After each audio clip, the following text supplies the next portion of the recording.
காலை வணக்கம் சொந்தங்கள் அனைவருக்கும். எல்லாரும் எப்படி இருக்கீங்க? நல்லா இருப்பீங்கன்னு நம்புகிறேன். ஓகேங்களா? இந்த நாள் இனிய நகலாமையே கடவுளை வேண்டிக்கிறேன்.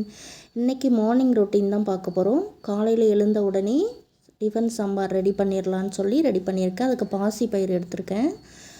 பாசிப்பயிறுங்கிறது சிறுபருப்புன்னு சொல்லுவோம் இல்லைங்களா? அதுதான் எடுத்து கொஞ்சமாக தேவையான தண்ணியில் போட்டு ஊற வச்சு கொஞ்சம் மஞ்சத்தூள்.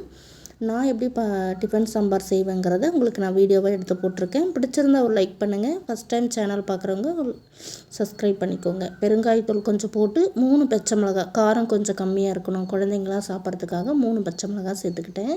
அப்புறம் சின்ன வெங்காயம் மெயினான ஐட்டங்க. சின்ன வெங்காயம் ரொம்பவே சாம்பாருக்குன்னு எடுத்துக்கிட்டாவே டேஸ்ட் அதிகமாக இருக்கும். ஒரு 2 பெரிய வெங்காயம் எடுத்துக்கிட்டேன். கொஞ்சம் தக்காளி, கூடவே ஒரே ஒரு உருளைக்கிழங்கு மட்டும் எடுத்துக்கிட்டேங்க.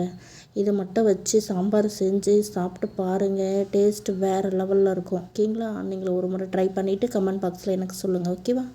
அப்புறம் தேவையான அளவுக்கு கொஞ்சம் தண்ணி ஊற்றிடலாம். அப்புறம் சாம்பார் தூள் போட்டு சேர்த்துருக்கேன் நான்.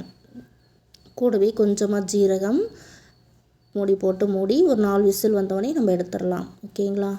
அப்புறம் ஃபஸ்ட் டைம் சேனல் பார்க்குறவங்க அப்படியே லைக் பண்ணி சப்போர்ட் பண்ணுங்கள். சேனல் விசிட் பண்ணுங்கள்.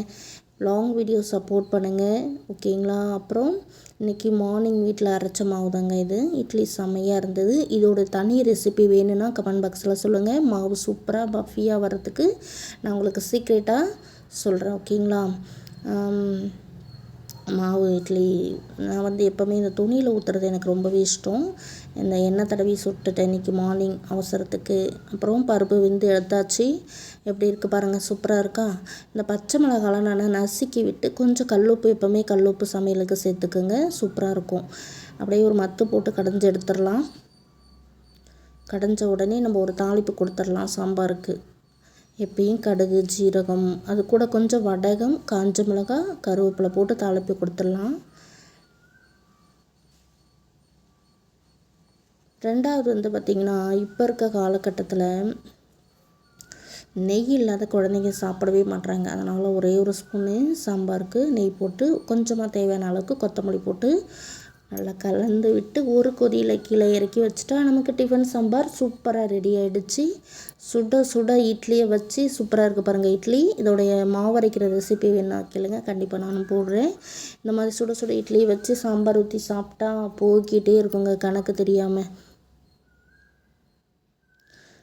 யாருக்கெல்லாம் அந்த மாதிரி morning lunch box idli sambar எடுத்துகிட்டு போகிறது பிடிக்குங்கிறத கமெண்ட் பாக்ஸில் சொல்லுங்கள். என்ன தான் நம்ம பண்ணி கொடுத்தாலும் சாப்பாடு டிஃபன் தாங்க விரும்பி சாப்பிட்றாங்க பசங்க.